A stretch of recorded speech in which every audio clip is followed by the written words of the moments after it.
deputado. Obrigado, Amaury. Siga a sua luta e o seu exemplo para o povo brasileiro e latino-americano. Obrigado, total seguimos solidariedade firmes. e apoio. Muito obrigado, muito obrigado por tudo. Obrigada, Amaury. A você pelo exemplo. Tchau. Pronto. Ei, que dia, hein? Glauber, estava te vendo, inclusive, agora no DCM, né? Eu vi que você estava lá. E só para continuar aqui as palavras do Amaury, toda a nossa solidariedade também, a gente aqui no 247 acompanhou muito intensamente esse processo de assédio que você sofreu. Assédio é quase uma gentileza, né? Utilizar essa palavra. E a gente é muito solidário e está todo mundo na expectativa do seu retorno em junho, né? É junho. Junho, dia 12 de junho, Sara, é isso mesmo. Excelente. E eu agradeço toda a solidariedade do 247, toda a solidariedade das pessoas que estão nesse momento aqui também acompanhando a transmissão. Muito, muito obrigado. Glauber, você consegue encontrar semelhanças desse processo que a gente está vivendo agora com o processo que você passou? Eu não estou fazendo nenhuma conexão direta, absolutamente direta, não, mas você foi vítima de uma manifestação, de um congresso que não cassou, por exemplo, o mandato de alguém que articulou tarifaço, articulou ataques, que torcia, inclusive, por invasão no território brasileiro, e agora a gente está vendo a materialização desse tipo de viralatice, né? Essa figura, né, que o Eduardo Bolsonaro não foi cassado de fato, né? Ele perdeu o mandato dele na mesa da Câmara, enquanto você passou por esse sangramento, vamos chamar assim, né? Esse sangramento, essa dinâmica de assédio constante até ter a tua suspensão. São processos diferentes, com escalas incomparáveis, mas as figuras que hoje celebram o ataque criminoso de Donald Trump à Venezuela são as mesmas que foram blindadas no Congresso Nacional. Eduardo Bolsonaro, que foi por você citado, Sara, ele está nos Estados Unidos conspirando contra o nosso país, celebrando todo tipo de ação criminosa, mas lembremos, ele não foi cassado do seu mandato, nem sequer suspenso. Ele perdeu o mandato por faltas, fazendo com que tivesse a manutenção, então, dos seus direitos políticos. A mesma coisa que tinha acontecido até então com Chiquinho Brazão, acusado de ser o mandante do assassinato de Marielle. Nicolas Ferreira, Sóstenes Cavalcante, essa turma que está celebrando o ataque criminoso de Donald Trump à Venezuela, são aqueles também que entregam de bandeja tudo aquilo que Donald Trump quiser, que entregam as nossas terras raras, que estão doidos para se salvar e que não têm a menor dificuldade em serem sócios minoritários dos Estados Unidos, mesmo que o preço disso seja entregar o nosso país de bandeja. Então, é realmente algo que dá nojo, que escancara a hipocrisia e a baixa política que é tocada por essa gente. Não, é uma coisa impressionante. Eu falei na abertura, falei agora com a Amaury e vou repetir aqui pela terceira vez. O Maduro, ele pode despertar opiniões diversas, né? A gente sabe que existe uma espécie de ranço dentro do campo progressista em relação a ele, essa resistência de não chamá-lo de presidente, chamá-lo de ditador e etc. Mas esse 3 de janeiro, ele define quem é quem, né, no nosso cenário político. A gente teve, por exemplo, a manifestação do ex-juiz, ex-ministro e ex-tanta coisa, Sérgio Moro, dando os parabéns ao Donald Trump, né? A gente viu manifestações de diversas figuras políticas aí, inclusive insinuando, algumas vezes até verbalizando de forma mais clara, o desejo de ter uma ação semelhante no Brasil. Glauber, assim, é uma postura praticamente suicida, né? Eu vou trazer aqui para vocês, gente, que me chamou muita atenção, líder de extrema-direita na França, a Marine Le Pen, criticando os ataques dos Estados Unidos à Venezuela, porque, de fato, a soberania é um conceito inviolável para essas pessoas. E a gente tem aqui, por exemplo, o Macron, tão simpático, né? tão querido aí, tão sorridente, defendendo o sequestro de Maduro, né, falando que inclusive é o fim de uma era de terrorismo, de um ditador e etc. Esse 3 de janeiro, Glauber, me parece, não sei se você concorda, um dia em que se define quem é contra e a favor da soberania, não como aquela palavra que muitas vezes foi esvaziada, né, mas como um conceito que a gente precisa abraçar. Sem dúvida, Sara, com certeza absoluta. Eu tenho 43 anos, eu nunca passei por um momento tão grave da história política do nosso país, é importante que se diga isso, como essa que nós estamos atravessando agora. Porque é importante saber que o ataque à Venezuela é um ataque ao Brasil, é um ataque à América Latina. Hoje, com esse ataque terrorista, terrorismo de Estado por parte do Donald Trump, eles querem o petróleo venezuelano. Mas se o Brasil não entregar com docilidade as terras raras, esse ataque vem para o nosso lado. Esse ataque vai ser feito contra o Brasil. O que se justifica a partir dessa intervenção é que é a política do salve-se quem puder e o ataque contra todos a partir de uma avaliação bélica. Quem tem mais força tem o direito de realização do ataque, segundo a ótica daqueles que não têm a menor dificuldade em entregar as nossas riquezas, entregar o nosso território, entregar o nosso país de mãos beijadas. Eu te diria mais até, Sara, para figuras como Moro, Nicolas Ferreira, Bolsonaro, família e companhia, isso não é um suicídio, porque eles topam com muita facilidade serem sócios, queria repetir isso, minoritários de um ataque de expoliação contra o Brasil. Eles não têm dificuldade de serem os sócios minoritários da transformação da América Latina numa colônia. Por quê? Porque os Estados Unidos eles precisam também dos seus prepostos por aqui para poder estar tocando a sua política. É muito grave. Não é um ataque à Venezuela, é um ataque ao Brasil, é um ataque à América Latina. O que se faz agora lá já é a representação de uma ameaça não abstrata, mas uma ameaça concreta contra cada um de nós. Trump, numa resposta que fez a um jornalista, ele já colocou a Colômbia na linha de tiro. Rubio, na sua declaração, já colocou Cuba na linha de tiro. O que está faltando para colocarem o Brasil?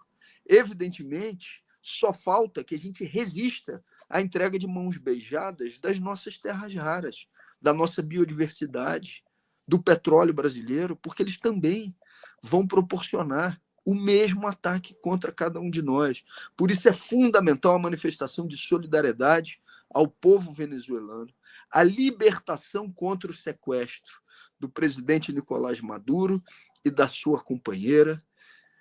É fundamental que a gente rechace com veemência o que é esse ataque imperialista. Olha, hoje, pela segunda vez consecutiva, Sara, eu ouvi na Globo News, então não me diga que existe nenhuma suspeita, na Globo News eles dizendo que não dá para não dizer que se trata de um ataque imperialista. Olha, a Globo News está dizendo se tratar de um ataque imperialista com dois articulistas diferentes.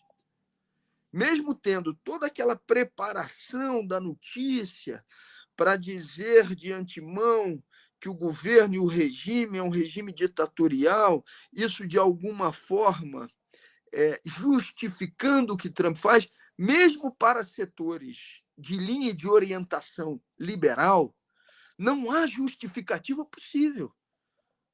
Eles admitem, com seus próprios repórteres, que se trata de um ataque imperialista.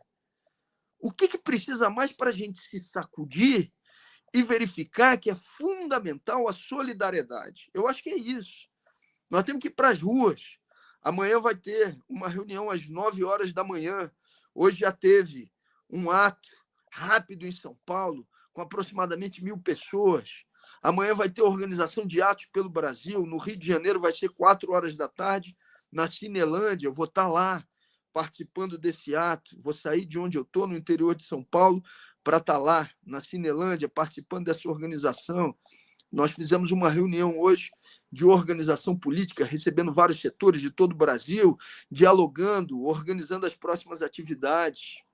O companheiro Fred Meregotti, da Venezuela, está convidando também para uma reunião que vai acontecer amanhã, às 11 horas da manhã, trazendo informações recentes de dentro da Venezuela. Eu vou estar participando desse encontro. Nós temos que nos mobilizar, ou seja, a solidariedade internacional, o rechaço, a denúncia pública ao que faz os Estados Unidos é uma tarefa de todos e todas nós, para além, inclusive, daqueles que são da esquerda organizada.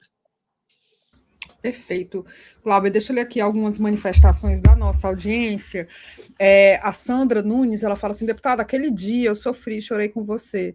Eu só tinha me sentido assim quando houve a prisão do presidente Lula. A gente aqui no 247, entregando aqui os meus colegas, mas a gente ficou assim, muito abalado. Foi um dia muito difícil de continuar na transmissão aqui, porque pareceu, como a Sandra falou, né? Foi um desses dias que muda, né, a nossa forma de ver Brasília. A Maria do Socorro fala assim, Glauber Braga, meu deputado... Só deixar um abraço para a Sandra e agradecer muito por essa solidariedade, esse carinho todo, Sara. Obrigado ao 247. Imagina. A Maria Socorro fala assim, Glauber Braga, meu deputado, mesmo não sendo eleitora no Rio, eu sou eleitora brasileira e eleitora da Sâmia Bonfim. Olha que carinho. Maravilha, um abraço grande. A Sandra Bueno faz uma correção que eu falei que o Trump se colocava como uma espécie de xerife do mundo. Ela fala assim, o Trump não é nada de xerife, ele é o maior terrorista do planeta. Exatamente. A Eliana, ela fala assim, ser aliado dos Estados Unidos pode ser uma grande fria. Já dizia o Kissinger que ser inimigo dos Estados Unidos é perigoso, mas ser amigo pode ser fatal. Está falando isso por conta da história do clima do Trump com o presidente Lula, já vou te perguntar mais sobre isso. O Jário Costa fala o terrorismo de Estado com bombardeios... Isso aqui eu li, né? Exatamente. Glauber, vamos entrar nas colocações do presidente Lula, né? Com esse sequestro do Nicolás Maduro e com essa colocação, essa posição aí mais firme, né, vamos dizer assim, mais terrorista do Donald Trump em relação à América Latina, me parece que Venezuela, ou o imperialismo estadunidense, como a gente pode chamar, vai ser pauta em 2026 de alguma forma, né? Vai ser pautado, e a gente tem o presidente Lula com essa relação, vamos chamar de simpática, uma relação simpática aí com Donald Trump, conseguiu reverter a situação do tarifaço, porque inclusive causava mais prejuízos aos Estados Unidos do que ao Brasil, e a gente também tem uma extrema-direita vira-lata, a vira-lata é uma péssima expressão para utilizar com eles, né? Essa extrema-direita sabuja, a gente tem a figura do Flávio Bolsonaro, que deve ser o candidato, né, do clã Bolsonaro, aí da família Bolsonaro, que inclusive fez essa articulação com a inteligência da Polícia do Rio de Janeiro, né, para tentar transformar as facções criminosas em organizações terroristas, o que parece ser o desenho para uma invasão no Brasil. Ele, inclusive, chegou a falar que desejava, imaginava, né, tinha ali seus delírios, imaginando uma invasão na Baía da Guanabara. Enfim, eu queria tua análise dessa situação de hoje no âmbito das eleições de 2026. Esse vai ser um assunto incontornável e nós não podemos fugir dele. Nós temos que encarar ele de frente. Temos que demonstrar aquilo que já está evidente, que essa extrema-direita é a representação do que há de pior e que quer entregar de bandeja os nossos recursos naturais numa posição subalterna, repito, de sócio minoritário do governo dos Estados Unidos na transformação da América Latina em uma colônia. Eles perderam a bandeira do Brasil, ainda que eles apresentassem a bandeira do Brasil de forma hipócrita, porque eles sempre foram contra a nossa soberania, principalmente a soberania popular, agora isso ficou mais evidente do que nunca. Demonstrar isso também, do ponto de vista político, os espreme no canto. Então não dá para ter nenhum tipo de relação de camaradagem com Donald Trump. Donald Trump, a partir da ação tocada com a Venezuela e a partir daquilo que já tinha feito com o povo palestino, a partir do que faz no mundo, ele é um inimigo do mundo. Ele é um inimigo do Brasil. Ele é um inimigo da soberania popular. E tem que ser tratado como tal. É evidente que tomar essa posição, dizer isso, não é uma tarefa fácil, mas eu digo que é uma tarefa, nesse momento histórico, incontornável. Não existe precedente, Sara, do que aconteceu nessa madrugada na Venezuela. Eles perderam, inclusive, a vergonha para a dissimulação. Eles não estão dissimulando nada. Antigamente, o que os Estados Unidos faziam na América Latina? Eles influenciavam governos ou influenciavam setores políticos para derrubar governos que eram contrários aos interesses dos Estados Unidos. Financiaram, trabalharam, articularam politicamente golpes de Estado. Agora, ele vai para a TV, dá uma entrevista coletiva, sequestra um presidente da República. Combinado com isso, ele diz descaradamente: nós vamos agora entrar no petróleo da Venezuela com as empresas petrolíferas dos Estados Unidos. Ele cita que quer a reedição de maneira mais avançada de uma doutrina de dominação da América Latina como seu quintal. Ele disse com todas as letras no pronunciamento que fez na entrevista coletiva. Não existe outra alternativa a não ser reagir a isso e demonstrar quem está do lado disso. Quem está do lado disso, evidentemente, é contra a nossa soberania. Nós temos que enfrentar essa extrema-direita sem meias palavras e sem dourar a pílula com que é a representação do senhor Donald Trump. É um criminoso que está praticando terrorismo de Estado contra a América Latina. Então, Glauber, provavelmente esse tema vai ser muito resgatado pelo Flávio Bolsonaro, né? Você acha que o presidente Lula ele deveria responder dessa forma firme ou desviar o assunto? Eu estou falando no âmbito de uma eleição em 2026, tá? Estou falando como pauta para 2026. Responder. Olha, quem é o brasileiro que não esteja dominado ideologicamente por essa linha entreguista, que gosta que o Brasil tenha um papel de subalternidade aos Estados Unidos em ataques que são evidentemente covardes?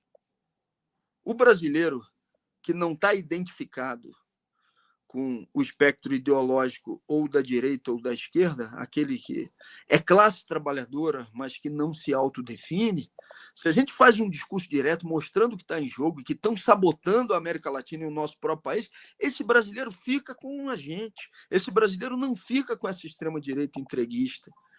Então não dá para ser morno em uma situação tão grave como essa. Então, na minha avaliação, esse assunto tem que ser enfrentado com consistência e de frente. Eles não ganham esse debate público.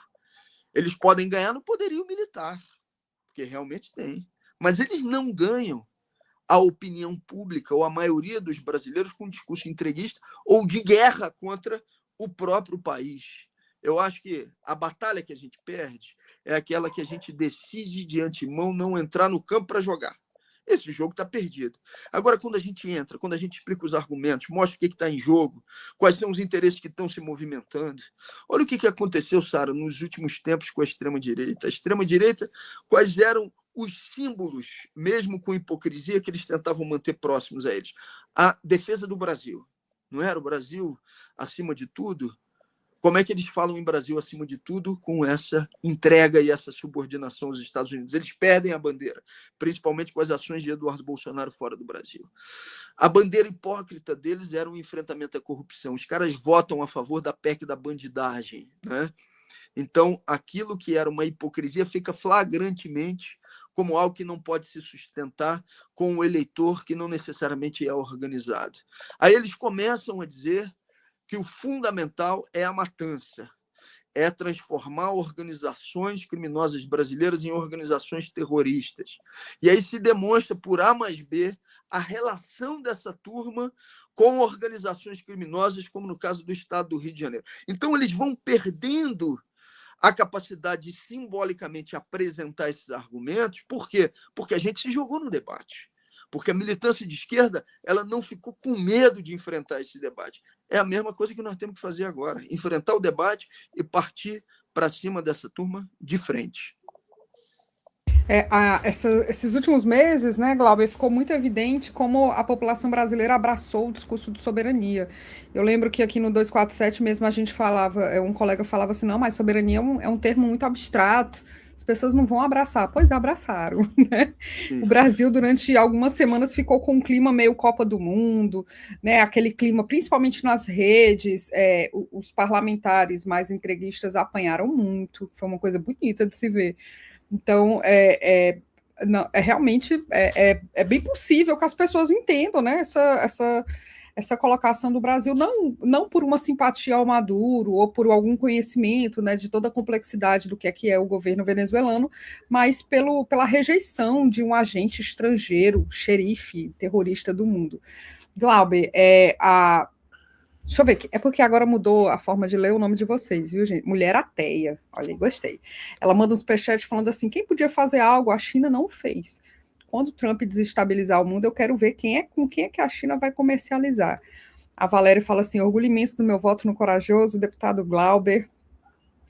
O Soberano Brasil, ele faz uma pergunta bem prática, né? Deputado, a gente não temos que investir pesado e urgente na defesa, ou entregamos ou descem a pancada aqui, é uma questão de tempo. Sem dúvida nenhuma. Ou seja, e não só investir na defesa, como mudar a linha de orientação da defesa. Isso é evidente. Eu já citei esse caso aqui, no próprio 247, no passado, numa reunião no Ministério da Defesa, onde o ministro falou da fragilidade que existia entre os seus colaboradores mais próximos, os generais, inclusive, que nos receberam quando fomos tratar lá de direitos de praças das Forças Armadas. Ou você investe em defesa e investe numa orientação anti-imperialista, porque a Venezuela investiu nisso. E mesmo assim, olha a dificuldade do negócio. Quando o poder bélico dos Estados Unidos vem, não é fácil resistir. Mas a Venezuela investiu numa orientação política para as suas Forças Armadas anti-imperialistas. Nós nem nisso estamos investindo. Se nós não investirmos fortemente nisso, evidentemente os Estados Unidos vão nos considerar uma presa fácil. Nós não podemos permitir que isso aconteça. Concordo com você plenamente. Esse investimento precisa ser feito. Deixar meu abraço e agradecimento aqui também à Valéria por todo o carinho e a força dessa querida amiga. Deputado, o pessoal está falando aqui das manifestações, né? A gente viu uma manifestação muito grande, muito bonita em Cuba. Cuba nunca decepciona, né? Nesse sentido. A gente sabe que teve no México, na França, o pessoal está se organizando para fazer essas manifestações, e você entrou aqui falando de alguns atos, né? Eu queria que você repetisse aqui para a nossa audiência, e eu queria saber se há uma convocação maior do partido nacional, enfim, eu queria saber, inclusive, se há alguma conexão com o 8 de janeiro, porque podia ter um grande ato, né, juntando essas duas pautas. Assim, vai ter uma reunião amanhã às 9 horas da manhã, com forças políticas das mais diversas, partidos políticos, movimentos sociais, organizações de luta, mas a ideia é que os atos sejam realizados na segunda-feira, nas mais variadas regiões do Brasil. No Rio de Janeiro já está marcado 16 horas na Cinelândia. Então, 16 horas, Rio de Janeiro, Cinelândia, e de lá se caminha até a representação dos Estados Unidos, ou seja, numa forma de denúncia e de protesto. Agora vai ter mais ato em São Paulo, tem programação de ato em Brasília, mas isso tudo sai como uma linha de orientação mais concreta depois dessa reunião de amanhã, às 9 horas da manhã. E o 8 de janeiro, deputado? Já existem sugestões, solicitações de várias organizações que o 8 de janeiro se transforme num ato de enfrentamento ao golpismo, mas associado à solidariedade ao povo venezuelano. Essa foi uma das ideias, inclusive, que surgiu na reunião que eu fiz hoje à tarde, com mais de 200 pessoas, onde a gente está discutindo as movimentações a serem feitas. Surgiu também na reunião, e não pode deixar de acontecer, que sirva também como atos de solidariedade ao povo palestino, porque no final das contas é a mesma articulação. A articulação imperialista que faz os ataques ao povo venezuelano é a articulação que faz os ataques ao povo palestino. Então, essas agendas elas não podem estar desconectadas, elas têm que caminhar conjuntamente. É isso. Deputado, você falou da Palestina, né? É de fato uma causa que não se pode perder de vista, porque Gaza ela foi uma espécie de alegoria, né? Um recado desse imperialismo para dizer assim, olha o que é que acontece, com quem resiste a nossa força. E a gente precisa fazer uma meia-culpa, né, enquanto coletividade, embora tenha sido uma pauta que a gente não deixa de abraçar, mas o Ocidente deixou acontecer, no final das contas, né, deixou acontecer aquilo ali. E agora está na nossa porta, né, está aqui pertinho, aqui no norte. Exato. Eu vou te passar a palavra, deputado, para você se despedir aqui, né? Inclusive falar sobre os seus planos futuros, o que é que você vai fazer até junho. Sara, te agradecer mais uma vez aqui o 247 pelo espaço, parabenizar por vocês estarem furando os bloqueios que são impostos para que a gente possa estar defendendo a nossa soberania. Eu vou estar militando, vou estar fazendo militância política, aqueles que são os planos de discussão de tática eleitoral nós vamos deixar para depois, até porque o tema e a gravidade do que se impõe faz com que a gente coloque todas as nossas energias, do fio do cabelo à unha do pé, na mobilização de segunda-feira, em solidariedade ao povo venezuelano, contra o terrorismo de Estado de Donald Trump, mas eu vou estar fazendo luta política, militando o tempo todo, me organizando nas bases, junto com as pessoas, como a gente sempre fez com o mandato, e agora com o mandato suspenso, vou estar fazendo do mesmo jeito, com mais tempo de estar na base, mas ao mesmo tempo enfrentando as novas dificuldades que se apresentam numa conjuntura tão dura e tão difícil como essa. A gente não tem tempo nem de alguns dias para descansar, porque o mundo não deixa, mais especificamente o senhor Donald Trump não deixa. Mas é assim, a vida de militante, a vida de quem se entrega, como você, como várias pessoas aqui do 247, é uma vida que se constrói coletivamente, que está submetida ao que está acontecendo no mundo, e eu vou estar procurando dar a minha parcela de contribuição militante também, colocando as minhas energias nas lutas que se impuserem. No curtíssimo prazo, é solidariedade ao povo venezuelano, libertação de Maduro e de sua companheira, libertação daqueles que eventualmente possam estar presos e que a gente nem tem notícias ainda, porque acabou de sair a notícia de 40 pessoas assassinadas pelo ataque dos Estados Unidos. É uma notícia que eu recebi antes de entrar aqui na live contigo, e assim mobilizando na rua em defesa da nossa soberania. É isso, ou seja, é poder se colocar em movimento, organizando e articulando a luta política que a conjuntura está pedindo. Sem falar dos jangadeiros, não, dos barqueiros, né, que foram assassinados Sim. nesse processo aí. Eu tô achando engraçado aqui no chat, porque o Artritos, ele tá falando assim, vem para Juiz de Fora. O deputado Glauber rodou o Brasil inteiro. Assim. Eu lembro quando ele teve em Fortaleza, a gente também piscou o olho, já estava em outra cidade, assim, foi muito rápido, né? Assim, e eu tive em Juiz de Fora pouquíssimo também. Tempo. Teve? Tive, Olha, porque legal. eu fiz em 1 mês e 18 dias 26 estados brasileiros e o Distrito Federal, percorrendo todas as capitais. E depois, quando cheguei, eu fiz uma jornada do Rio de Janeiro até Brasília, passando por 28 cidades e parando em atos em cada um dos municípios. E tinha um grande ato de recepção em Juiz de Fora, foi muito bom, e muito bom, inclusive, conhecer mais da história política do município, onde a direita nunca venceu eleições, né? Importante que se diga isso, né? Sempre perderam as presidenciais lá em Juiz de Fora, a extrema-direita. Então, meu abraço, minha saudação e meu agradecimento. Você sabe que aqui no Ceará a gente tem uma Stalingrado, né, uma cidade que elegeu o prefeito e todos os vereadores de esquerda. Eu achei sensacional isso. Qual é o nome da cidade, Sara? Eu não lembro, deputado, porque ela parece com... Deixa eu procurar aqui. É uma cidade muito pequenininha aqui do Vou procurar, era do só interior mais do curiosidade estado. mesmo. Depois eu procuro aqui e passo para a Tamara o nome. Deputado, perfeito. Muitíssimo obrigada.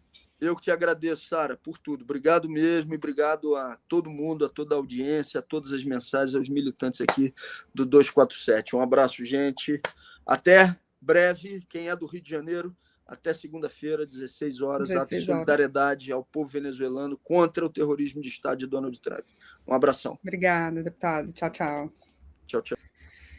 Bom, gente, eu gostaria muito que vocês aqui da nossa audiência informassem também se há atos na cidade de vocês, mas antes eu preciso ler isso aqui. A Andrea Fontinelli está falando de perfis fakes do Pepe Escobar. Eu vi hoje, viu, Andrea? Nesses momentos de crise, a gente vê esse oportunismo até nessas ações, né? As pessoas criam perfis fakes para fazer análises, fakes falsas, né, para inclusive soltar informações falsas, como se fosse assim de uma fonte privilegiada. Eu também cruzei com um perfil falso desse hoje. A Rosa, ela fala o seguinte: será que não está na hora de fazer o quê? Uma bomba atômica brasileira? Muita gente perguntando aqui no nosso bate-papo hoje, viu? Interessante. Bom, gente, é isso. Eu vou me despedir de vocês agora. A programação do Brasil 247 segue. Amanhã a gente também continua nesse tema aqui no Boa Noite 247. E quero dar boa noite para vocês. Eu sei que é uma noite difícil, né? Mas a nossa audiência está muito calejada de muitas lutas, e essa é só mais uma entre tantas, e a gente vai, né, superar esse momento difícil e seguir muito firme e forte. Obrigada, gente. Boa noite. Tchau, tchau.